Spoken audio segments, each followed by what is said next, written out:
ভারতের অন্ধ্রপ্রদেশ রাজ্যে আছড়ে পড়া প্রবল ঘূর্ণিঝড় মন্থা দুর্বল হয়ে গেছে। প্রবল ঘূর্ণিঝড় থেকে প্রথমে ঘূর্ণিঝড় এবং গভীর নিম্নচাপে পরিণত হয়ে গেছে। এটি নিম্নচাপে পরিণত হতে পারে।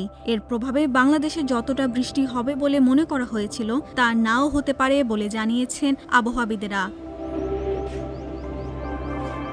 তবে এর প্রভাবে ২৯ অক্টোবর খুলনা বিভাগ সহ দেশের কিছু স্থানে বৃষ্টি হতে পারে। আবহাওয়া অধিদপ্তরের আবহাওয়াবিদ মোহাম্মদ বজলুর রশিদ বলেন, মন্থা দ্রুতই দুর্বল হয়ে গেছে। এর প্রভাব যতটা পড়বে বলে ধারণা করা হয়েছিল ততটা নাও হতে পারে। মন্থা এখন গভীর নিম্নচাপে পরিণত হয়েছে।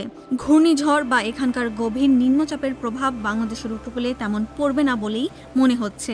এর প্রভাবে বিশেষ করে খুলনা বিভাগে ২৯ অক্টোবর বৃষ্টি হতে পারে। তাছাড়া রাজশাহী ও রংপুর বিভাগের কিছু স্থানীয় বৃষ্টির সম্ভাবনা আছে। রাজধানীতে বিকেল বা সন্ধ্যার দিকে সামান্য বৃষ্টি হতে পারে। ৩০ অক্টোবর বৃহস্পতিবার বৃষ্টির সম্ভাবনা আছে কিছু স্থানে, তবে তা ভারী নাও হতে পারে।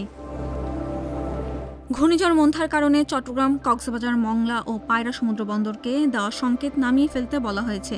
তবে উত্তর বঙ্গোপসাগরে থাকা মাছ ধরা সব নৌকা ও ট্রলারকে বিকেল পর্যন্ত সাবধানে চলাচল করতে বলা হয়েছিল এবং গভীর সাগরে না যেতে বলা হয়েছিল।